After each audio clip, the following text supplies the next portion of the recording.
রসুল তুমি ছিলে জমিনে আর চন্দ্র ছিল আসমানে, মক্কারি কাফের গনে নবুয়ত প্রমাণে করে তোমায় আবেদন, চন্দ্র করতে দ্বিখণ্ডন দেখে তোমার তর্জনী।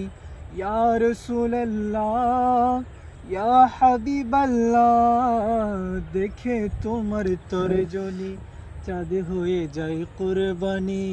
আশিকের পরিচয় দিয়ে চির অম্লান হয়ে যায়। ইয়া রাসূলুল্লাহ ইয়া হাবিবাল্লাহ, ইয়া রাসূলুল্লাহ ইয়া হাবিবাল্লাহ। বন জঙ্গল আর বাগে হরিণ মনে আনতে সুখের বিন, তোমার নামে প্রতিদিন দুরূদ পড়ে।